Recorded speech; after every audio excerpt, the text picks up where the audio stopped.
J'étais en route pour dîner chez ma fille, impatiente de passer une soirée chaleureuse en famille quand mon avocat m'a envoyé un message. Appelle-moi d'urgence. Mon cœur a raté un battement. J'ai composé le numéro et ce qu'il m'a dit à propos de ma fille m'a choqué. Vous ne croirez jamais ce qu'elle voulait faire. Avant de continuer, veuillez vous abonner à la chaîne et écrire dans les commentaires quelle heure il est chez vous. Mes mains étaient fermes sur les rapports trimestriels quand mon téléphone a vibré. L'écran s'est allumé avec le nom de Maître Dubois. Appelle-moi immédiatement. Urgence concernant Léa. Le stylo m'a glissé des doigts. 30 ans à bâtir l'Innovtech et je n'avais jamais vu Maître Dubois écrire d'urgence à propos de ma famille. J'ai composé avant que l'écran ne s'éteigne. Maître Dubois. Sa voix était un acier professionnel. Je dois vous prévenir. Léa a déposé une plainte. Elle veut vous faire déclarer inapte à diriger Innovtech. Les mots m'ont frappé comme de l'eau glacée. Que dites-vous? C'est impossible. C'est ma fille. Elle a un groupe d'actionnaires. Ils affirment que vous avez perdu votre lucidité en raison d'une instabilité émotionnelle. Je me suis effondré dans mon fauteuil, la vue de la tour Eiffel à travers les baies vitrées floues. La même vue que j'avais observée pendant des décennies en bâtissant cette entreprise pour elle. Combien de temps avons-nous? Audience dans une semaine. Nous devons agir vite. Ma bouche est devenue sèche. Une semaine? Maître Dubois, elle prépare ça depuis des mois. La documentation est extensive. Des dossiers financiers montrant des décisions prétendument erratiques. Des témoignages de réunions du conseil. Je me suis levé, arpentant entre mon bureau et la fenêtre. La pluie striait la vitre comme des larmes que je ne pouvais verser. Quels témoignages? Des allégations d'explosions émotionnelles. Des choix stratégiques discutables. Ils vous dépeignent comme un homme perdant le contrôle. C'est absurde. Mais même en le disant, le doute s'est insinué. Avais-je montré trop de passion lors de récentes réunions? Défendu de vieilles stratégies trop farouchement?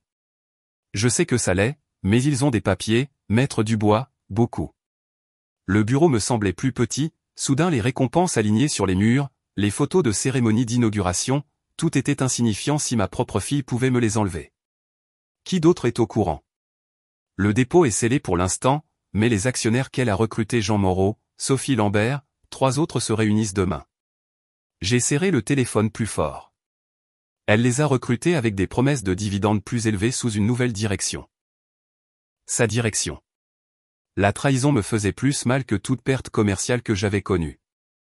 Léa, ma fille brillante et ambitieuse, celle que j'avais formée pour prendre éventuellement la relève. Mais pas comme ça. Jamais comme ça. De quoi avez-vous besoin de ma part? Tout. Dossier financier, documentation médicale prouvant votre compétence, témoin de moralité. Nous montons une défense de toutes pièces en 7 jours. J'ai fermé les yeux. Il y a 48 heures, j'avais prévu de mentionner sa promotion au poste de PDG dans l'année. Maintenant, elle essayait de me détruire. Maître Dubois, vous êtes là. Je suis là.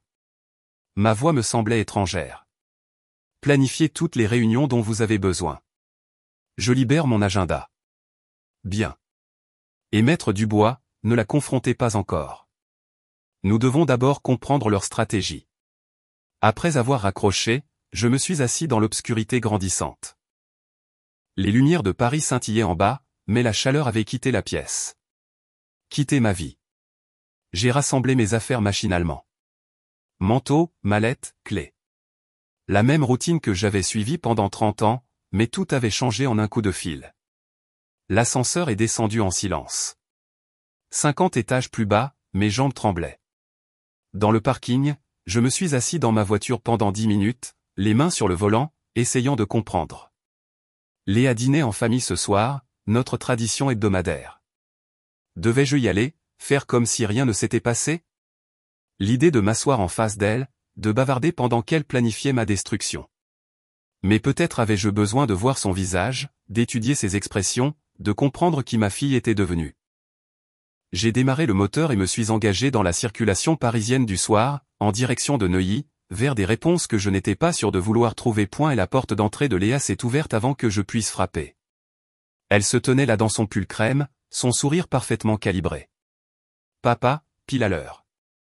Son étreinte semblait répéter. Entre. Il fait glacial dehors. J'ai étudié son visage à la recherche de fissures dans le masque. Je n'en ai trouvé aucune. Sophie a demandé après papy toute la journée. Léa m'a guidé à travers le hall d'entrée. Elle t'a fait un autre dessin.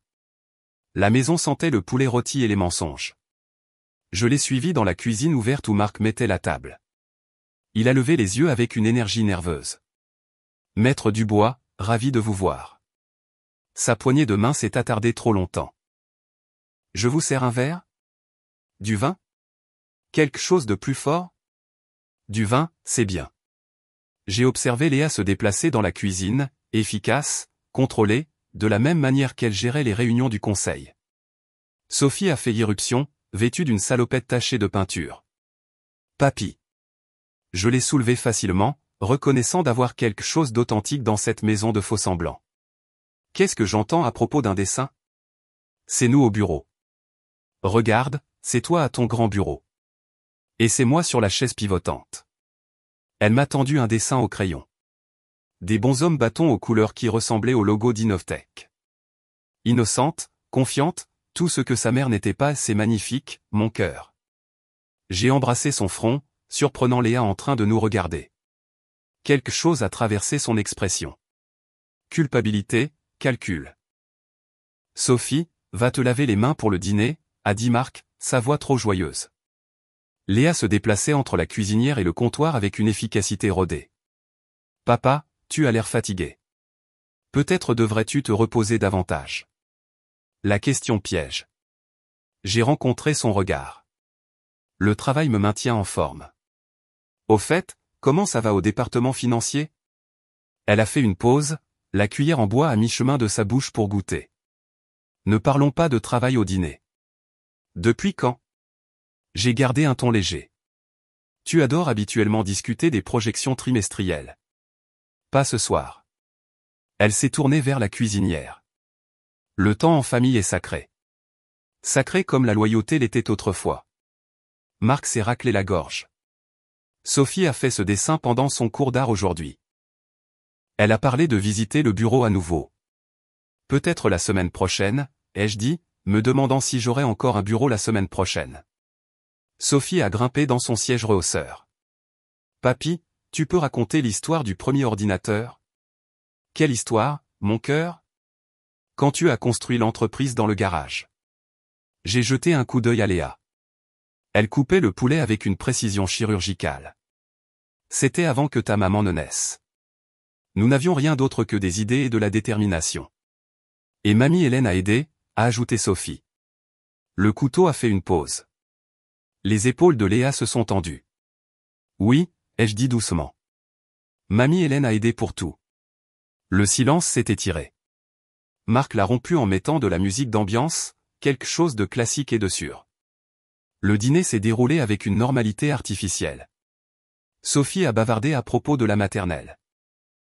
Marc a discuté de son dernier projet architectural. Léa a posé des questions polies sur ma santé, mon sommeil, si je mangeais correctement. Chaque mot me semblait être de la reconnaissance. Le poulet est excellent, ai-je dit. La recette de maman. La voix de Léa avait un ton aiguisé.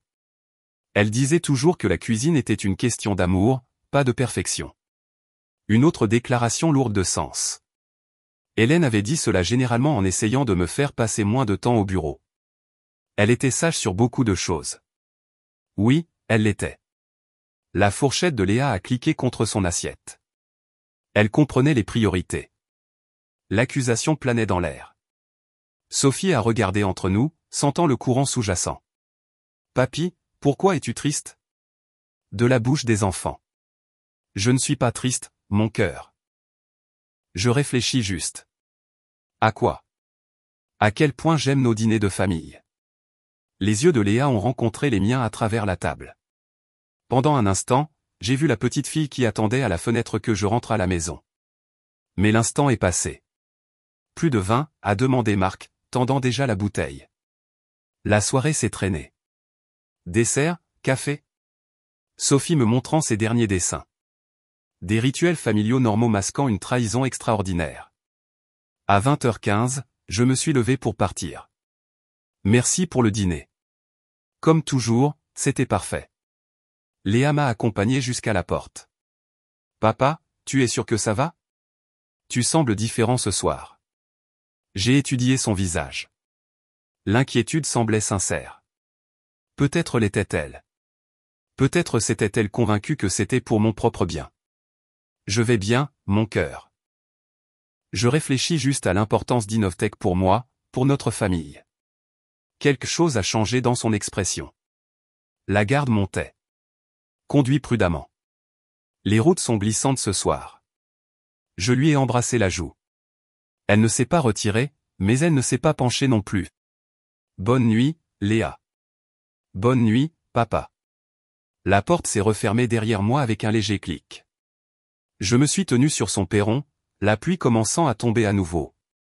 À travers la fenêtre, je pouvais la voir débarrasser la vaisselle, se déplaçant efficacement, méthodiquement, planifiant ma destruction. Je me suis garé surplombant le bassin de la Villette, les lumières de la ville se reflétant sur l'eau noire. Mes mains tremblaient en composant à nouveau le numéro de Maître Dubois. Maître Dubois, comment s'est passé le dîner? Comme une performance. Elle sait faire semblant d'être inquiète tout en me poignardant dans le dos. La pluie tambourinait sur le pare-brise. Racontez-moi tout. Elle se prépare depuis 6 mois. Elle a des dossiers de vos explosions émotionnelles lors des réunions. Quelles explosions?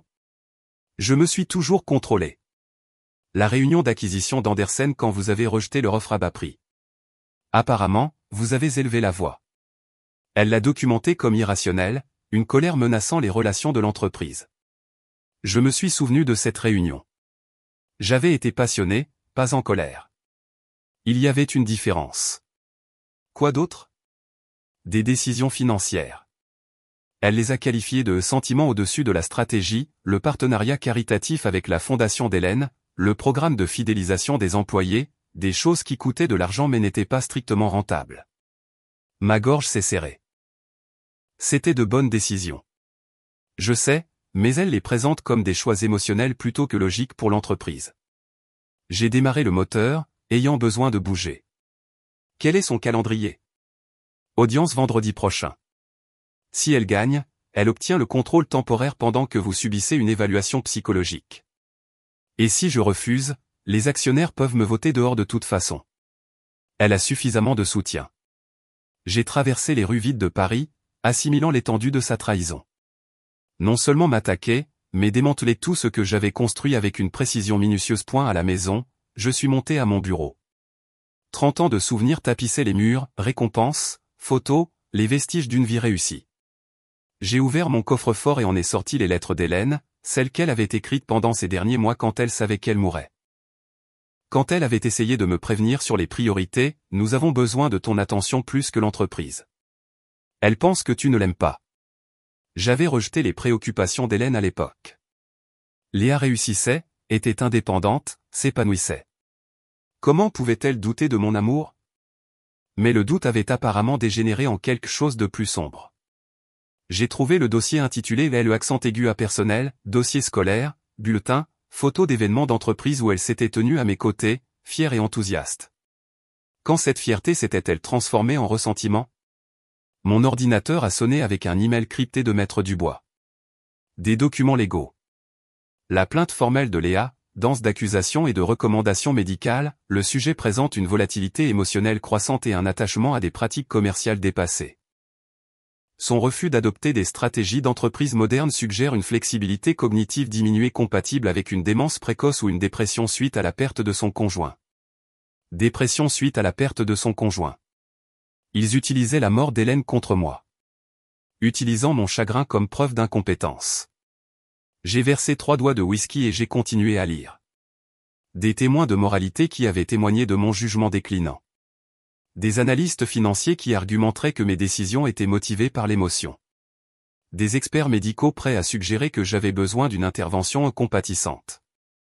Un assassinat de personnages à grande échelle enveloppé de préoccupations pour mon bien-être. La brillance était indéniable et douloureuse. À 1h du matin, j'ai fermé l'ordinateur portable et me suis assis dans l'obscurité. La pluie continuait contre les fenêtres. La maison me semblait énorme et vide. La photographie d'Hélène me regardait depuis mon bureau. Elle avait su que ce jour viendrait. Avait essayé de l'empêcher. Elle ne comprend pas pourquoi tu aimes l'entreprise plus qu'elle. Mais je n'aimais pas plus l'entreprise.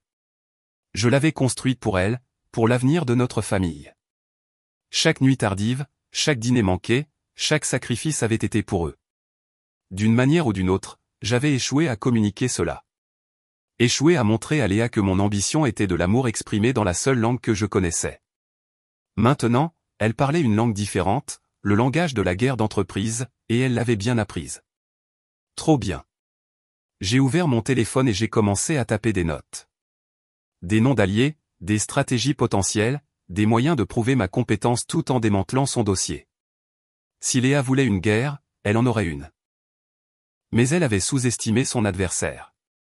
Je n'avais pas construit Innovatech en me rendant à des forces supérieures. Je l'avais construite en les déjouant. L'aube était encore à des heures, mais je sentais quelque chose remuer, pas seulement la colère ou la blessure, mais la stratégie, le but. Ma fille avait déclaré la guerre à tout ce que j'avais construit, à tout ce que j'étais. Il était temps de lui rappeler qui lui avait appris à se battre. L'ascenseur montait vers l'étage de Paul avec une précision délibérée. J'ai ajusté ma mallette contenant 2 semaines de preuves. Il était temps d'arrêter de jouer la défense. Le bureau d'angle de Paul Martin occupait le même immeuble que le mien, 3 étages plus bas. Même vue sur le bassin de la Villette, perspective différente sur tout le reste. Son assistante m'a fait signe de passer. Il vous attend, monsieur Dubois. Paul a levé les yeux de ses projections trimestrielles, ses lunettes de lecture posées sur son nez. 60 ans d'amitié dans ses yeux bleus familiers. Maître Dubois, parfait timing. J'étais justement en train de revoir. Nous devons parler. J'ai posé la mallette sur sa table de conférence avec un bruit sourd délibéré. Ferme la porte. Quelque chose dans mon ton l'a fait bouger rapidement. La porte a claqué. Qu'est-ce qui ne va pas? Léa essaie de me faire déclarer incompétent. Le visage de Paul a traversé 3 expressions en 2 secondes, confusion, incrédulité, inquiétude. C'est impossible. J'ai ouvert la mallette. Des documents légaux se sont étalés sur la table polie comme des plans de bataille. Elle a déposé une plainte il y a 2 semaines, une demande de contrôle temporaire pendant que je subis une évaluation psychologique. Paul s'est effondré dans sa chaise. Pourquoi ne m'as-tu pas dit plus tôt? J'avais besoin de comprendre l'étendue des choses d'abord. J'ai sorti l'analyse des actionnaires. Regarde ça. Le document montrait notre base d'investisseurs cartographiée comme une campagne militaire. Vert pour les fidèles, rouge pour ceux convaincus par Léa. Jaune pour les indécis. Trop de rouge. Moreau est déjà engagé, ai-je dit. Sophie Lambert aussi. 3 autres. Paul a étudié les noms. Maître Dubois, elle a promis à Moreau une augmentation de dividendes de 15% basée sur quoi? Des réductions de personnel. Elle parle de mettre en œuvre l'IA et l'automatisation. J'ai senti quelque chose de froid s'installer dans ma poitrine. Cela détruirait la culture d'entreprise que nous avons bâtie pendant 30 ans. Mais les jeunes actionnaires ne comprennent pas ça. Ils ne se soucient que des chiffres. Paul surveillait les communications internes. Les privilèges de cofondateur incluaient l'accès au système de messagerie de l'entreprise. Les informations qu'il avait recueillies peignaient un tableau clair. Léa avait été méthodique. Chaque actionnaire approchait avec des promesses personnalisées. Moreau avait obtenu des projections de bénéfices. Lambert avait reçu des études d'efficacité. D'autres avaient entendu des discours de modernisation. Elle leur vend un fantasme, ai-je dit. Un fantasme rentable. Paul a affiché des chaînes de mai sur son ordinateur. Regardez ces prévisions de revenus qu'elle partage. Les chiffres étaient agressifs, irréalistes, basés sur le licenciement de la moitié de notre personnel senior et l'automatisation du service client. Ce n'est pas de l'innovation. C'est du vandalisme d'entreprise. Essaie d'expliquer ça aux actionnaires qui regardent les valeurs technologiques monter en flèche. J'ai étalé les rapports financiers sur la table. Nos performances réelles sur 3 ans, croissance constante, profit régulier, employés satisfaits. Nous avons atteint une croissance annuelle moyenne de 12%. J'ai dit, notre taux de rétention est de 94%. Les scores de satisfaction client sont les meilleurs de l'industrie, mais elle promet une croissance de 25% grâce à une restructuration stratégique. L'expression me rendait malade. Restructuration stratégique. Langage d'entreprise pour détruire des vies. Qu'en est-il de Moreau? Est-il complètement perdu? Paul s'est penché en arrière. Peut-être pas. Il respecte la stabilité à long terme, mais il a peur de rater la prochaine grande vague. Alors nous lui rappelons ce qui arrive aux entreprises qui courent après chaque tendance. J'ai sorti un dossier marqué « Analyse de la concurrence ». Des entreprises qui avaient suivi la stratégie préférée de Léa. La plupart avaient implosé en moins de 5 ans. Tu te souviens de Techflow Industries? Paul a hoché la tête sombrement. Tout automatisé. Le prix des actions a triplé. Puis le service client s'est effondré. Exactement. Elles valent 20% de leur pic maintenant. Nous avons passé l'heure suivante à élaborer une stratégie. Quels actionnaires pouvaient être sauvés? Quelles preuves les convaincraient? Comment présenter notre cas sans paraître désespéré? La pluie à l'extérieur s'était intensifiée. Février à Paris signifiait un ciel gris constant. Un temps parfait pour la guerre d'entreprise. Il y a autre chose, a dit Paul tranquillement. Sa représentation légale. Maître Laura Bernard. Maître Dubois m'a briefé. Elle est bonne. Agressive. Transforme les tribunaux en théâtre. Alors nous lui offrons un meilleur spectacle. L'ordinateur de Paul a sonné avec un rappel de calendrier. Réunion du conseil la semaine prochaine. Examen trimestriel de routine. Elle fera son mouvement là-bas, ai-je dit. À moins que nous ne bougions en premier. J'ai refermé la mallette, mais j'ai laissé les documents d'analyse étalés sur la table de Paul, preuve visuelle de notre campagne. Planifie une réunion avec Moreau, ai-je dit. Cette semaine, déjeuner privé. Quel est ton angle? La peur. Montre-lui ce qui arrive aux investisseurs qui parient contre un leadership éprouvé. Paul tendait déjà la main vers son téléphone, faisant défiler les contacts. Jeudi midi. Chez Maxims. Parfait. Terrain neutre. La lumière de l'après-midi s'est estompée dehors. En 2 heures, j'étais passé de victime à général. Léa voulait une guerre. Elle en aurait une. Mais elle avait sous-estimé son ennemi. Je n'avais pas bâti Innovatech en me rendant à des forces supérieures. Je l'avais bâti en les déjouant. Le cabinet d'avocats de Maître Dubois occupait le 20e étage de la tour Montparnasse. Tout en acajou et autorité reliée de cuir. Je suis arrivé 10 minutes en avance, ma mallette lourde des informations de Paul. La réceptionniste m'a offert du café. J'ai accepté. Ce serait une longue matinée. Monsieur Dubois. Maître Dubois est apparu à l'entrée de son bureau. Prêt pour la guerre? Sa salle de conférence avait été transformée en centre de commandement. Les documents du procès de Léa couvraient un mur. Mes éléments de défense occupaient un autre. Entre eux, un espace vide attendant les plans de bataille. Montrez-moi tout, ai-je dit. Maître Dubois a soulevé un dossier épais. Le dossier officiel de Léa. 47 pages d'accusations, de preuves et de recommandations médicales. J'ai feuilleté des pages d'assassinat chirurgical de personnages.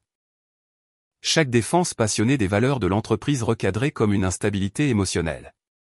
Chaque risque innovant repositionné comme un jugement déclinant. Elle affirme que vous avez perdu le contact avec la réalité du marché. Nos profits ont augmenté de 12% l'année dernière. Mais elle dit que c'est grâce à ses initiatives, pas aux vôtres. Classique réécriture de l'histoire avec elle-même comme héroïne. Qu'en est-il de ces preuves? Maître Dubois a sorti une pile séparée. 6 mois de documentation, réunion où vous auriez montré des réponses émotionnelles inappropriées, décisions financières qu'elle qualifie de sentiments au détriment de la stratégie, l'acquisition d'Andersen, le partenariat caritatif avec la Fondation d'Hélène, le programme de fidélisation des employés. Toutes de bonnes décisions, toutes rentables à long terme, toutes rejetées comme des faiblesses émotionnelles. Et sa représentation légale? L'expression de Maître Dubois s'est assombrie. Maître Laura Bernard. 38 victoires sur 42 audiences de compétences. Elle est spécialisée dans les litiges d'affaires familiales. Ce qui signifie qu'elle sait comment faire passer des pères aimants pour des patriarches en déclin. J'ai étudié la photographie de Maître Bernard sur l'ordinateur de Maître Dubois. Des traits vifs, un sourire prédateur, une femme qui avait bâti une carrière sur la destruction d'héritages familiaux. Laura Bernard est connue pour transformer les sessions de tribunal en théâtre. Alors nous écrivons un meilleur scénario. Maître Dubois a sorti notre stratégie de défense, témoin de moralité, preuves financières, évaluation médicale prouvant mon acuité mentale. J'ai programmé des évaluations cognitives avec 3 médecins indépendants. Analyse sanguine, évaluation psychologique, bilan physique complet. Excès de zèle? Nécessaire. Bernard remettra en question votre compétence sous tous les angles. L'ironie était amère. À 62 ans, j'étais plus vif que la plupart des hommes de la moitié de mon âge. Mais Léa avait militarisé mon chagrin suite à la mort d'Hélène. Elle allègue un traumatisme post-décès, une détérioration émotionnelle suite à la perte de son conjoint, se manifestant par un mauvais jugement commercial et une volatilité accrue. Utiliser le souvenir d'Hélène contre moi. Le calcul était à couper le souffle. Quelle est notre contre-stratégie? Maître Dubois a souri pour la première fois ce matin-là. Transformer sa plus grande force en faiblesse. Il a étalé nos propres preuves. Les promesses de Léa aux actionnaires, des projections financières irréalistes. Des chaînes de mai montrant sa campagne de tromperie de 6 mois. Nous déposons une contre-plainte pourquoi? Manquement aux devoirs fiduciaires, complot en vue de frauder les actionnaires, infliction intentionnelle de détresse émotionnelle. La dernière accusation me semblait personnelle, ce qu'elle était. Ça va marcher? Ça la forcera à défendre ses propres actions au lieu de simplement attaquer les vôtres. Maître Dubois a produit un document officiel, notre contre-plainte. 23 pages d'accusations légales enveloppées de langage corporatif. Elle sera furieuse. Bien. Les gens en colère font des erreurs. J'ai signé les papiers d'une main ferme. Plus aucun tremblement maintenant, juste une froide détermination. Quand déposons-nous? Aujourd'hui. Bernard l'aura d'ici 17 heures. La pluie dehors s'était transformée en grésil. Février à Paris était toujours brutal. Un temps parfait pour la guerre juridique. Une dernière chose, a dit Maître Dubois. La date de l'audience? Le 15 mars. 3 semaines. J'ai calculé rapidement. Assez de temps pour préparer les témoins. Si nous agissons vite. L'assistante de Maître Dubois a frappé. Excusez-moi. Monsieur Martin est là pour le rendez-vous de 11h30. Paul est entré, portant sa propre mallette. L'alliance s'élargissait. Messieurs, a-t-il dit, prêt à sauver notre entreprise. Nous trois nous tenions autour de la table de conférence, regardant les preuves de trahison familiale étalées sur l'acajou poli. Léa voulait jouer à des jeux juridiques, ai-je dit. Maintenant, elle va apprendre les règles. Dehors, le ciel de Paris disparaissait dans une brume grise. Mais à l'intérieur de cette pièce, la clarté se cristallisait. La guerre avait été déclarée. Les positions avaient été choisies. Il était temps de rappeler à ma fille qui lui avait appris à se battre. J'y suis arrivé 15 minutes en avance, choisissant une table près de la fenêtre surplombant le chaos maîtrisé du marché. Mars à Paris apportait une chaleur printanière hésitante, des vendeurs vendant des fleurs précoces sous un ciel nuageux. Le café était amer, approprié. Léa est apparue à 14h15 pile, vêtue de son tailleur pantalon anthracite, blindée pour la bataille. Elle a scruté le café avant de s'approcher, calculant les sorties et les témoins. Papa. Elle s'est assise en face de moi, maintenant une distance. Merci d'être venu. Ton message disait que c'était important. J'ai étudié son visage. Elle avait l'air fatiguée, plus mince que lors de notre dernier dîner. Porteur, le poids de la tromperie n'était pas facile, même pour elle. Comment va Sophie? Bien. Elle demande après toi. Les mots portaient une accusation. J'étais le grand-père absent, le père accro au travail, l'homme qui avait choisi les affaires plutôt que la famille. Et Marc? Occupé avec ses projets? Sa voix était soigneusement neutre. Nous dansions autour de la vraie conversation. Deux combattants testant les défenses avant d'engager le combat. Léa, pourquoi n'es-tu pas venue me voir directement? Quelque chose a vacillé dans son expression. Surprise, culpabilité? À propos de quoi? Maintenant, je maintiens le mensonge. Impressionnant. À propos de tes préoccupations, tes idées pour l'entreprise, tes plans. Quand j'ai essayé, tu étais toujours occupé avec l'entreprise. Il était là. Le cœur de tout. J'ai construit ça pour toi. Son rire était amer. Non, papa. Tu l'as construit pour toi-même. J'étais juste un ajout. L'accusation a frappé comme un coup physique. Ce n'est pas vrai. N'est-ce pas? Elle s'est penchée en avant, la colère perçant son contrôle soigné. Chaque dîner de famille interrompu par des appels professionnels. Chaque vacances écourtée pour des réunions. Chaque spectacle scolaire que tu as manqué à cause des présentations au conseil. Les souvenirs ont afflué. Les visages déçus d'Hélène. L'acceptation résignée de Léa quand je n'ai pas pu assister à sa remise de diplôme universitaire. Je subvenais aux besoins de notre famille. Tu nourrissais ton ego. Le silence s'est étiré entre nous. Les vendeurs du marché criaient leur prix dehors. La vie normale continuait pendant que nous disséquions 35 ans de blessures accumulées. Je veux moderniser l'entreprise, mais tu bloques toutes mes initiatives. Je veux préserver ce qui fonctionne. Ce qui fonctionne? Sa voix s'est légèrement élevée. Papa, nous sommes à la traîne. Les entreprises technologiques nous dépassent. Nos systèmes sont obsolètes. Nos méthodes sont archaïques. Nos méthodes ont bâti quelque chose de durable. Quelque chose qui meurt. Elle a sorti son téléphone, me montrant des projections de l'industrie, des graphiques qui dépeignaient Innovtech comme un dinosaure attendant l'extinction. L'automatisation pourrait augmenter notre efficacité de 40%. L'implémentation de l'IA pourrait réduire les coûts opérationnels de moitié. Les options de travail à distance pourraient élargir notre bassin de talents mondialement et éliminer la moitié de notre personnel par la même occasion. Certains postes seraient restructurés. Détruits, ai-je terminé. Tu parles de détruire des vies, des familles, des gens qui nous ont donné des décennies de loyauté. Sa mâchoire s'est serrée. Les affaires ne sont pas une question de loyauté, papa. C'est une question de résultat. Quand es-tu devenue si froide? Quand j'ai réalisé que le sentiment ne rapporte pas de dividendes. Les mots planaient entre nous comme une lame. Ce n'était pas ma fille qui parlait. C'était quelqu'un d'autre entièrement. Qui t'a appris ça? Toi. Elle a rencontré mes yeux directement. Chaque fois que tu as choisi l'entreprise plutôt que nous. Chaque fois que tu as prouvé que le succès importait plus que les gens. J'ai senti quelque chose se briser dans ma poitrine. Pas de la colère, pas de la trahison, mais de la compréhension. Je n'ai jamais voulu. Tu n'as jamais voulu beaucoup de choses, papa. Elle a ramassé son téléphone et son sac. Mais les intentions ne changent pas les résultats. Léa, attends. Elle s'est levée, me regardant avec les yeux d'Hélène dans le visage d'une étrangère. Je ne suis plus la petite fille qui attendait à la fenêtre.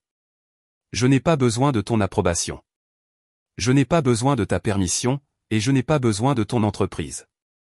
Mais tu la veux. Je veux la sauver de toi. Elle s'est retournée et a marché vers la sortie, ses talons claquant sur le parquet. Au seuil de la porte, elle a fait une pause. Fais mes amitiés à Sophie. Puis elle est partie, disparaissant dans la foule du marché. Je suis resté seul avec un café froid et une compréhension plus froide encore. Ma fille ne prenait pas seulement mon entreprise. Elle se vengeait de 35 ans de négligence perçue. Et peut-être avait-elle raison. Les marches du palais de justice étaient glissantes sous la pluie matinale. Je les ai gravies lentement, ma mallette à la main, observant l'équipe juridique de Léa se positionner comme des prédateurs. Laura Bernard se tenait au centre, son tailleur élégant brillant sous le ciel gris de Paris. Léa portait un tailleur bleu marine, sobre, compétente. La belle fille protégeant les actifs familiaux d'un patriarche en déclin. Elle n'a pas croisé mon regard. À l'intérieur, la salle d'audience bourdonnait d'une énergie contenue. Des actionnaires remplissaient la galerie. Des journalistes financiers, des avocats curieux attirés par ce drame familial joué en public. Maître Dubois m'a touché le bras. Rappelez-vous, restez calme. Répondez clairement. La juge Duval a ouvert la séance. 70 ans, cheveux argentés, réputation de ne pas s'embarrasser de fioritures. Affaire numéro 2025 à 347. Dubois contre Innovtech SARL. Laura Bernard s'est levée comme un serpent qui attaque. Votre honneur, cette affaire concerne un dirigeant vieillissant dont le jugement a été compromis par le chagrin et l'obstination. Elle a marché vers le box des jurés, gesticulant élégamment, de l'art de la performance déguisée en arguments juridiques. Monsieur Dubois a perdu la capacité de prendre des décisions rationnelles. Son attachement émotionnel à des pratiques commerciales dépassées menace la valeur pour les actionnaires et la sécurité des employés. Des documents ont défilé à l'écran. Graphiques financiers, transcription de réunions, 6 mois de preuves soigneusement sélectionnées. La plaignante, Madame Léa Dubois-Miller, sollicite une tutelle temporaire pour protéger l'entreprise que son père a bâtie de ses propres capacités déclinantes. La voix de Bernard portait dans la salle d'audience comme un poison enrobé de miel. Professionnelle, persuasive, mortelle. Puis Léa a pris place à la barre des témoins. Ma fille, ma brillante et ambitieuse fille, assermentée pour me détruire. Madame Dubois-Miller, a commencé Bernard doucement. Veuillez décrire le comportement récent de votre père. Mon père est guidé par ses émotions, pas par la logique commerciale. La voix de Léa est restée ferme. Il prend des décisions basées sur des sentiments personnels plutôt que sur des données financières. Pouvez-vous fournir des exemples? Le partenariat caritatif avec la fondation de ma mère. Il nous coûte 200 000 € par an sans aucun retour mesurable. Quand j'ai suggéré de rediriger ces fonds, il est devenu agité. Agité? Le souvenir d'Hélène réduit à une ligne comptable. Qu'en est-il de la planification stratégique? Il refuse d'envisager l'automatisation ou l'intégration de l'IA. Il affirme que cela détruirait la culture d'entreprise. Pendant ce temps, nos concurrents gagnent des parts de marché grâce aux avancées technologiques. Bernard a hoché la tête avec sympathie. Comment cela a-t-il affecté les performances de l'entreprise? Nous stagnons. La croissance a ralenti.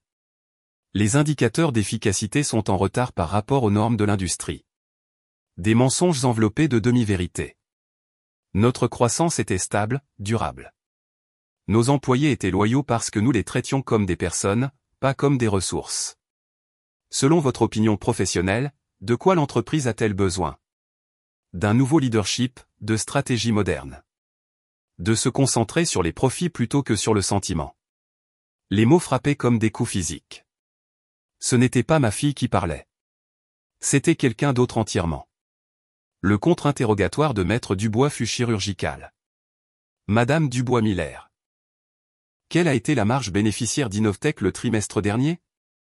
12%. Et le trimestre précédent? 11,7%. Donc, sous le leadership prétendument incompétent de votre père, les profits augmentent?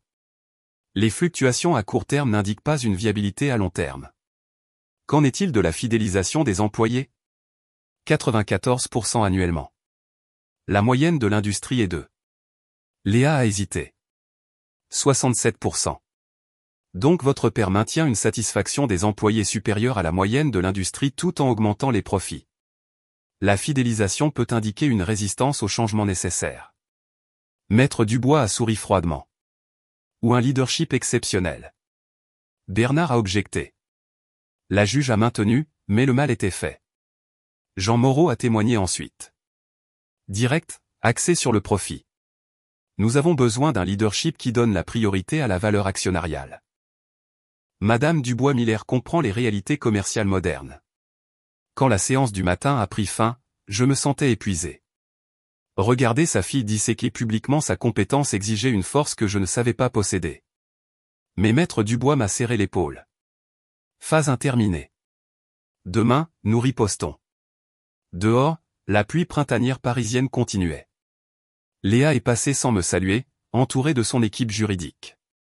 Ma petite fille, qui attendait à la fenêtre que papa rentre à la maison.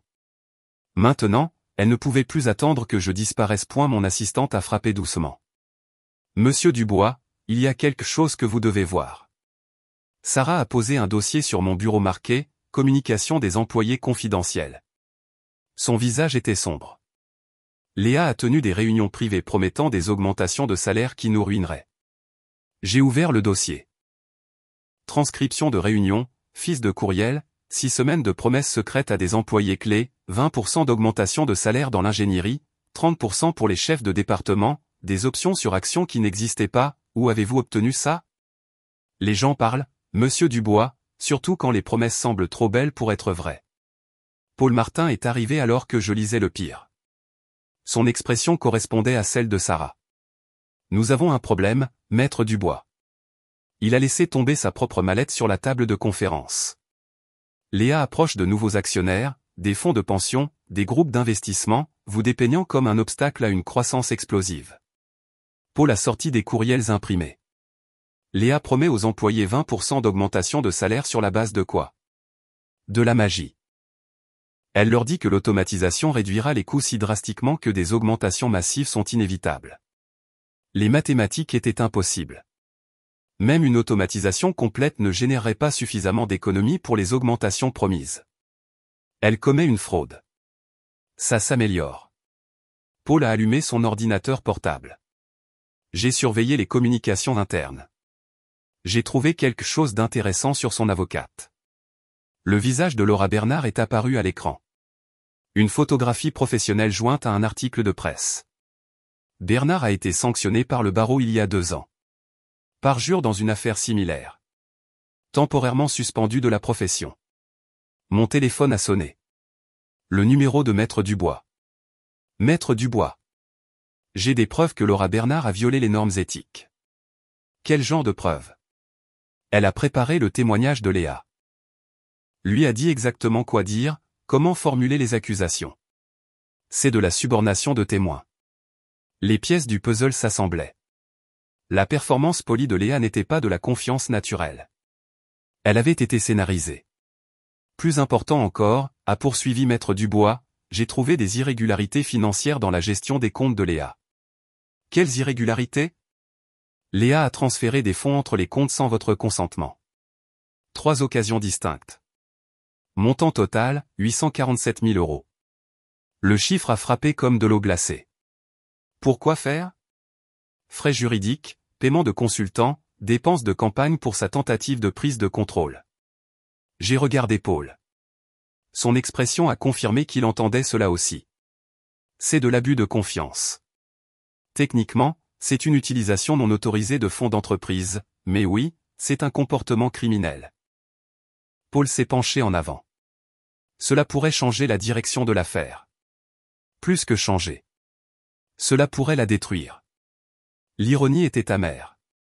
Ma fille avait voulu prouver mon incompétence en démontrant sa propre stupidité criminelle. Je me suis dirigé vers la fenêtre, regardant la skyline de Paris, la ville où j'avais tout construit, où Hélène avait vécu et était morte, où notre famille avait grandi et s'était fracturée. Maître Dubois, comment présentons-nous cela? Avec prudence. Nous ne voulons pas avoir l'air vindicatif, juste compétent. Et les violations éthiques de Bernard? Je déposerai une plainte auprès du barreau. Simultanément, je présenterai les preuves à la juge. Paul organisait les documents sur ma table de conférence, dossier financier, communication des employés, chaîne de mai montrant la tromperie de Léa. La question est le timing, ai-je dit. La prochaine audience est lundi. Bernard s'attendra à ce que nous soyons encore en défense. Au lieu de cela, nous attaquons. J'ai étudié les preuves étalées dans mon bureau. 30 ans à bâtir une entreprise et ma fille avait essayé de la détruire avec 6 mois de mensonges, mais les mensonges finissaient par se révéler. Planifier une réunion avec nos témoins de moralité. Je veux qu'ils soient prêts pour un contre-interrogatoire agressif. Paul a hoché la tête. Déjà fait. Patricia du service comptable, David de l'ingénierie. Ils témoigneront de votre compétence et de ses tromperies. Qu'en est-il des employés à qui elle a fait des promesses? La plupart sont confus.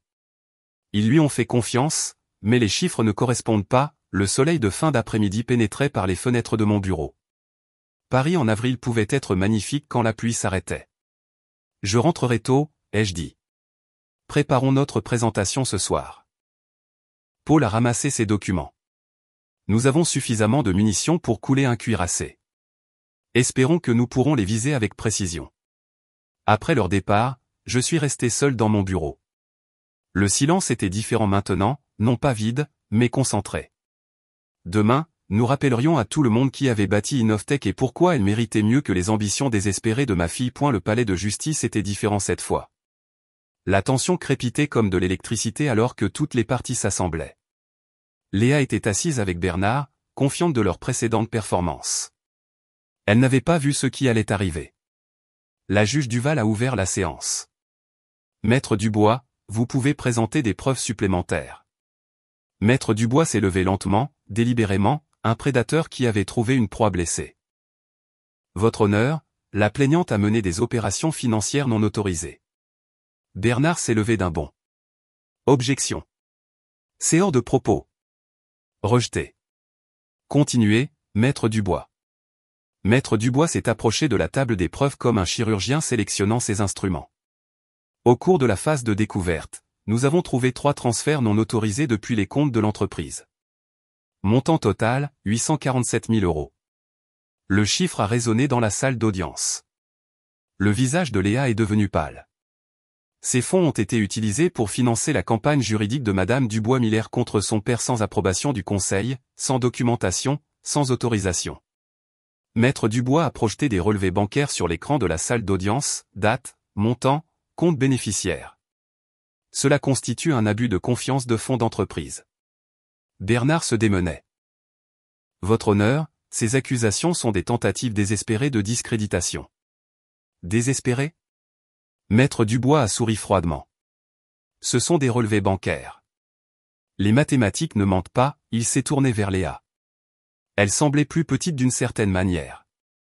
La dirigeante confiante remplacée par une femme piégée regardant son monde s'effondrer. De plus, nous avons des preuves d'altération de témoignage. Le sang-froid de Bernard s'est complètement brisé. C'est absurde. Maître Bernard a préparé le témoignage de sa cliente, a fourni des phrases spécifiques, des indices émotionnels, des réponses stratégiques. Nous avons des enregistrements. La juge Duval s'est penchée en avant. Des enregistrements ? Des caméras de sécurité de bureau avec capacité audio. Les sessions de préparation de Maître Bernard ont été enregistrées par inadvertance lors des rondes de sécurité du bâtiment. L'expression de la juge s'est assombrie.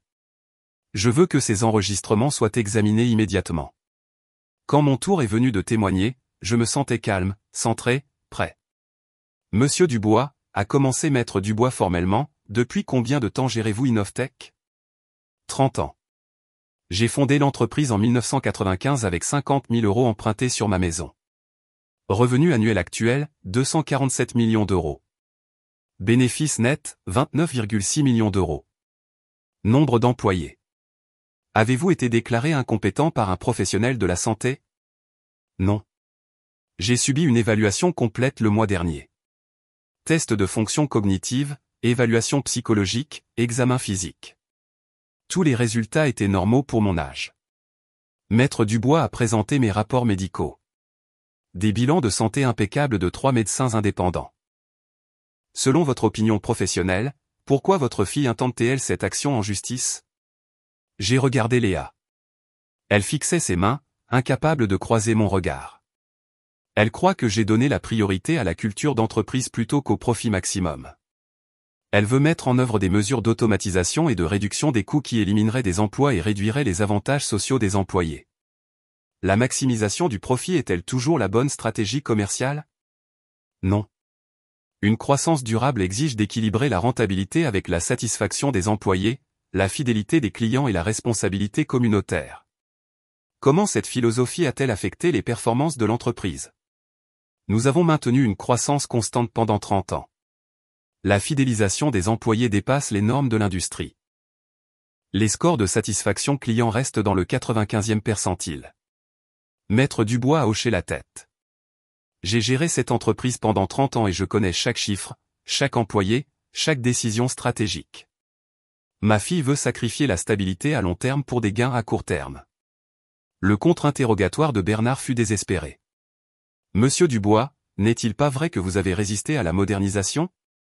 J'ai résisté aux changements imprudents. La technologie sert les objectifs commerciaux, pas l'inverse. Votre fille affirme que vous êtes émotionnellement instable. Ma fille est jeune et impatiente. Elle confond la passion avec l'instabilité, la conviction avec l'obstination. Elle dit, vous prenez des décisions basées sur le sentiment. Je prends des décisions basées sur l'expérience. 30 ans à bâtir quelque chose de durable. Bernard a continué d'attaquer, mais ses flèches manquaient leur cible. L'épreuve était accablante. Léa avait joué de façon spectaculaire. Quand Moreau a témoigné à nouveau, sa confiance s'était évaporée. J'ai peut-être été trop optimiste quant au retour projeté. Soutenez-vous toujours la candidature de Madame Dubois-Miller à la direction ? Long silence. Je reconsidère ma position. L'argument de clôture de Bernard sonnait creux. Malgré ces allégations, la question fondamentale demeure. La résistance de M. Dubois à la modernisation nécessaire. Mais la réponse de Maître Dubois fut chirurgicale. La question fondamentale est de savoir si une fille peut voler l'entreprise de son père par des mensonges, des détournements de fonds et l'altération de témoignages. Le visage de la juge Duval était de granit. Ordre dans la cour. Étant donné les graves allégations de fautes financières et de potentielles violations éthiques, cette affaire nécessite un examen supplémentaire. Léa m'a finalement regardé. Ses yeux étaient ceux d'Hélène, remplis de confusion et de peur. Le tribunal se réunira à nouveau dans une semaine pour la décision finale. Alors que la salle d'audience se vidait, Léa s'est approchée lentement. Papa. Pendant un instant, elle ressemblait à la petite fille qui demandait des histoires au coucher. Je n'ai jamais voulu que ça aille aussi loin. Mais ça l'a fait, mon cœur. Ça l'a fait. Elle est partie avec son équipe juridique ruinée, me laissant seule avec les décombres de notre famille. La victoire me semblait creuse quand elle signifiait détruire sa propre fille. Levez-vous pour l'honorable juge Duval. La salle d'audience s'est levée d'un seul homme, actionnaire, avocat, membre de la famille devenus des étrangers. J'ai senti la présence rassurante de Paul à mes côtés alors que la juge entrait, le poids de la décision. La juge Duval s'est installée derrière son banc, les papiers arrangés avec une précision judiciaire. Veuillez vous asseoir. Le silence était absolu. 3 mois de guerre familiale réduits à ce moment. Dans l'affaire Dubois contre Innovtech SARL, j'ai rendu ma décision. Mon cœur battait contre mes côtes. De l'autre côté de l'allée, Léa était assise, rigide dans sa chaise, la main de Laura Bernard sur son épaule. Après avoir examiné toutes les preuves, témoignages et documents, le tribunal ne trouve aucun motif de déclarer M. Dubois incompétent pour gérer ses affaires commerciales. Le soulagement m'a envahi comme une eau chaude, mais il était creux. De plus, les preuves d'irrégularité financière et de potentielles altérations de témoignages soulèvent de sérieuses préoccupations quant à la conduite de la plaignante. Les épaules de Léa se sont affaissées. La combativité l'avait complètement quittée. L'affaire est classée. M. Dubois conserve le plein contrôle de la société Innovtech. Paul s'est penché en avant. Justice a été rendue. Mais la justice me semblait froide quand elle signifiait détruire sa fille. Maître Dubois m'a serré la main professionnellement. Félicitations, Maître Dubois. Votre compétence a été confirmée. Confirmée ? Le mot avait un goût amer. De l'autre côté de la salle d'audience, Jean Moreau se dirigeait déjà vers nous. Opportuniste comme toujours. Monsieur Dubois, je tiens à exprimer ma pleine confiance dans votre leadership continu. Hier, il soutenait la révolution de Léa. Aujourd'hui, il était mon loyal partisan. Bien sûr, Jean, les affaires continuent. Laura Bernard a ramassé ses papiers avec une précision mécanique. Sa carrière avait subi un coup significatif. Léa est restée immobile, fixant ses mains. La salle d'audience a commencé à se vider. Les journalistes gribouillaient des notes. Les actionnaires chuchotaient des stratégies. Des gens normaux retournaient à leur vie normale après avoir vu une famille se déchirer, mais je ne pouvais pas bouger. La victoire devrait se sentir mieux que ça. Paul m'a touché le bras. Tu as fait ce que tu avais à faire. Vraiment ? Ou ai-je juste donné raison à Léa sur mes priorités ? Tu as protégé ce que tu as construit, ce que nous avons construit. L'entreprise était en sécurité, ma réputation intacte, les actionnaires rassurés. Tout ce pourquoi je m'étais battu était préservé, sauf ma relation avec ma fille. Léa s'est levée lentement, ramassant son sac. Marc attendait près des portes de la salle d'audience, le soulagement évident sur son visage. L'épreuve était terminée pour lui aussi. Mais elle semblait si petite, si vaincue. J'ai pris une décision qui m'a même surpris. Léa. Elle s'est retournée, les yeux rougis mais secs, plus de larmes. Papa. Cela ne doit pas être la fin de notre histoire. Quelque chose a vacillé dans son expression. De l'espoir, de la peur. J'ai tout perdu. Non, tu n'as perdu qu'une bataille, pas la guerre avec la vie. Paul nous regardait attentivement. Maître Dubois a fait semblant d'organiser des papiers tout en écoutant. Pouvons-nous parler en privé ? Léa a jeté un coup d'œil à Marc. Il a hoché la tête encourageamment. Pas ici, a-t-elle dit doucement. Un café quelque part de neutre. J'ai besoin de temps pour digérer ça. Bien sûr, mais je me suis rapproché. Tu es toujours ma fille. Tu es toujours brillante. Tu es toujours capable de grandes choses. Son sang-froid s'est légèrement brisé. Même après tout ce que j'ai fait? Surtout après tout ce que tu as fait. Il a fallu du courage pour me défier, même si la méthode était mauvaise. Elle m'a regardé avec les yeux d'Hélène, confuse et blessée, mais voyant quelque chose de nouveau. Je t'appellerai la semaine prochaine. Ce n'était pas grand-chose, mais c'était un début. Alors qu'elle s'éloignait avec Marc, j'ai ressenti quelque chose que je n'attendais pas. Pas de victoire, pas de confirmation. De l'espoir. L'entreprise était à moi. La famille pouvait encore être sauvée. Et peut-être, juste peut-être, pourrions-nous construire quelque chose de mieux ensemble. 10 jours d'attente avaient mené à ce banc surplombant le bassin de la Villette. L'eau scintillait sous le soleil de fin d'après-midi, la skyline de Paris s'élevant comme des promesses derrière les arbres. J'étais arrivé tôt, ayant besoin de temps pour me préparer. Cette conversation déterminerait si nous avions un avenir ou juste un passé juridique. Léa est apparue à 15h15, marchant lentement sur l'herbe. Elle portait un jean et un simple pull, pas d'armure de femme d'affaires, pas de mur défensif, juste ma fille. Papa. Elle s'est assise à côté de moi, maintenant une distance prudente. Merci d'être venu. J'ai réfléchi à ce que tu as dit au palais de justice. Le lac clapotait contre la rive. Des joggeurs passaient, la vie normale continuait pendant que nous tentions de reconstruire la nôtre. Papa, je n'ai jamais eu l'impression que tu étais fier de moi. Les mots ont frappé comme des coups physiques. Léa, chaque accomplissement me semblait invisible. Chaque succès semblait moins important que la prochaine réunion du conseil. Je me suis tourné pour lui faire face pleinement. J'ai toujours été fier de toi. Je ne savais juste pas comment le montrer. Maman a essayé de te le dire. Elle a dit, j'avais besoin de mots, pas seulement d'opportunités. La voix d'Hélène résonnait à travers 5 ans. Elle a besoin de ton attention plus que l'entreprise. Ta mère était plus sage que je ne le pensais. Je voulais prouver que j'étais digne de ton amour. Mon amour n'a pas besoin de preuves. Il est inconditionnel. Elle a ri amèrement. Alors pourquoi cela a-t-il semblé si conditionnel? Pourquoi chaque conversation tournait-elle autour du travail? Pourquoi l'entreprise était-elle toujours plus importante? J'ai fixé l'eau, regardant des voiliers naviguer vers le port. Comment expliquer 30 ans de priorités mal placées? J'ai construit Innovtech pour toi, pour l'avenir de notre famille.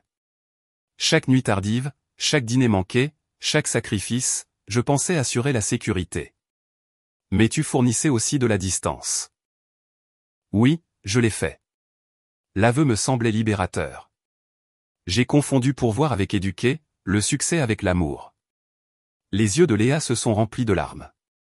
J'avais besoin de mon père, pas d'un bienfaiteur. Et j'avais besoin d'apprendre la différence. Le silence s'est étiré entre nous. Non pas inconfortable maintenant. Honnête. Quand j'ai intenté ce procès, je ne me battais pas seulement pour l'entreprise. Je me battais pour la reconnaissance, pour la validation que je comptais pour toi. Tu as toujours compté. Je l'ai juste mal montré. Elle a essuyé ses yeux du revers de la main. J'ai failli tout détruire. Non, tu nous as presque sauvés. Comment peux-tu dire ça? J'ai détourné de l'argent. J'ai menti aux actionnaires. J'ai essayé de te faire déclarer incompétent. Tu as forcé l'honnêteté. Tu nous as fait faire face à ce qui était brisé. Le lac reflétait les nuages de l'après-midi. Paris en fin de printemps semblait pleine de possibilités. Que se passe-t-il maintenant, a-t-elle demandé. Ça dépend. Veux-tu toujours moderniser l'entreprise? Tu me ferais confiance pour ça? Que dis-tu d'un leadership partagé? Léa m'a regardé fixement. Es-tu prêt à me faire confiance avec une partie de l'entreprise? Je suis prêt à te faire confiance avec l'avenir de l'entreprise. Son souffle s'est coupé. Ce qui signifie d'équipe PDG, ton innovation, mon expérience, un partenariat au lieu d'une guerre. Tu fais ça après tout? À cause de tout. Tu avais raison sur la modernisation. J'avais raison sur la culture. Ensemble, nous pourrions construire quelque chose dont Hélène serait fière. Léa s'est levée, arpentant le bord de l'eau. Je l'ai regardé digérer la proposition, voyant la perspicacité d'Hélène dans ses mouvements. Partenariat complet, autorité égale, responsabilité partagée, équipe de direction père-fille. Elle s'est retournée. Et le conseil? Paul est déjà favorable. Les actionnaires veulent de la stabilité et de la croissance. Nous pouvons fournir les deux. Et les employés, ils respecteront le nom du bois. Nous deux. Elle est revenue, s'asseyant plus près cette fois. J'ai des conditions. Nomme-les. Transparence totale. Pas de décision sans consultation. Implémentation de technologies modernes. Programme de participation aux bénéfices pour les employés. D'accord. Mes conditions. Maintien de la culture d'entreprise. Changement progressif, non révolutionnaire. Temps en famille protégée. Dîners hebdomadaires en famille. Pas de discussion d'affaires pendant les histoires du soir de Sophie. La fondation Hélène continue. Léa a souri pour la première fois depuis des mois. Marché conclu. J'ai tendu la main. Partenaire? Elle l'a serré fermement. Partenaire. Puis elle m'a surpris en se penchant en avant, me serrant fort dans ses bras. Je t'aime, papa. Je t'aime aussi, mon cœur. Je t'ai toujours aimé. Nous nous sommes tenus l'un l'autre près du bassin de la Villette alors que l'après-midi s'estompait. Père et fille devenant quelque chose de nouveau. Partenaires commerciaux, famille, avenir. Et la cuisine sentait la recette préférée d'Hélène. Léa se déplaçait entre la cuisinière et le comptoir avec une efficacité rodée, mais ce soir était différent. La célébration était dans chaque geste. Papa, j'ai préparé ton plat préféré. Je suis arrivé portant un paquet emballé et le sourire de mon grand-père. Ça sent la cuisine de ta mère. Même recette, même amour. La table était dressée de façon formelle mais chaleureuse. Des bougies, de la belle porcelaine, le genre d'attention réservé aux occasions spéciales. Sophie a fait irruption dans la pièce vêtue d'une robe avec des taches de peinture. Papy. Sophie. Papy t'a apporté quelque chose de spécial. Je lui ai tendu le paquet emballé. Elle a déchiré le papier avec l'enthousiasme d'une enfant de 4 ans, révélant un costume d'affaires miniature, pour quand tu seras prête à diriger Innovtech. Sophie a rigolé, tenant la petite veste contre elle. Est-ce que je serai la patronne? Un jour, mon cœur. Un jour, tu pourrais l'être. Marc est sorti de son bureau, des plans architecturaux glissés sous son bras. Je suis content que nous soyons de nouveau une famille. Moi aussi. Je le pensais sincèrement. La conversation du dîner a coulé naturellement. Sophie a bavardé à propos de la maternelle. Marc a discuté de son dernier projet, un musée pour enfants en centre-ville. Léa a partagé les plans préliminaires pour la modernisation technologique d'Innovtech. Implémentation progressive, a-t-elle souligné, respectant le personnel existant tout en améliorant l'efficacité. Le meilleur des deux mondes, ai-je acquiescé. Après le dessert, Léa a produit un dossier manille, prêt à officialiser cela. L'accord de partenariat était élégant dans sa simplicité, autorité partagée, responsabilité complémentaire, protocole de résolution des litiges, tout ce dont deux dirigeants d'entreprise têtus avaient besoin pour travailler ensemble. Sophie, tu n'es plus triste? J'ai regardé ma petite fille, qui nous observait avec une sagesse enfantine. Non, mon cœur. Maintenant, papy est heureux parce que maman et papy sont de nouveau amis. Parce que nous sommes de nouveau une famille. J'ai signé les documents d'une main ferme. Léa a suivi, sa signature audacieuse et confiante. Marc a sorti du champagne du réfrigérateur. Je pensais que nous pourrions célébrer. Timing parfait. Nous nous sommes tenus dans la salle à manger, les verres levés. 4 générations de familles, passées, présents et futures. De nouveau unis. Pour le nouvel avenir d'Innovtech, a déclaré Léa. Pour les partenariats familiaux, ai-je ajouté. Pour ne plus se battre, a solennellement contribué Sophie. Nous avons ri, nos verres tintant délicatement pour inclure son jus de pomme. Marc a levé son verre plus haut. À Hélène, qui aurait adoré voir ce moment. À Hélène, avons-nous fait écho. J'ai senti sa présence dans la pièce, dans le sourire de Léa, dans le rire de Sophie, dans la possibilité de la guérison. Le champagne avait le goût de l'espoir. Que se passe-t-il lundi, a demandé Sophie. Lundi, maman et papy vont travailler ensemble, a expliqué Léa. Comme une équipe? Exactement comme une équipe. J'ai pris Sophie dans mes bras, la faisant tourner doucement. La meilleure équipe de Paris. Dehors, l'été commençait. De longues journées, des nuits chaudes, de nouvelles possibilités. À l'intérieur, nous commencions aussi. Pas la même famille que nous étions avant la guerre. Quelque chose de mieux, quelque chose d'honnête. Alors que le soir s'assombrissait, nous nous sommes dirigés vers le salon. Sophie m'a montré ses derniers dessins. Léa et Marc ont planifié l'emploi du temps de la semaine prochaine. Des moments domestiques simples qui semblaient profonds après des mois de guerre juridique. À 20h30, je me suis préparé à partir, les bras pleins des œuvres d'art de Sophie, le cœur plein de possibilités. À lundi, partenaire, a dit Léa. À lundi, ma fille. Le trajet de retour m'a mené à travers les rues familières de Paris. Devant la tour Innovtech. Devant le palais de justice où nous nous étions battus. Devant le marché des enfants rouges où la vérité avait émergé pour la première fois. Tout cela menait à demain. Au partenariat, à la famille, à l'avenir qu'Hélène avait toujours envisagé pour nous. Je me suis garé dans mon allée de la butte aux cailles et me suis assis un instant, regardant les dessins de Sophie. Des bonshommes bâtons étiquetés, papy et maman, travaillant ensemble à de grands bureaux. La vision d'harmonie d'une enfant de 4 ans. Un plan d'affaires parfait.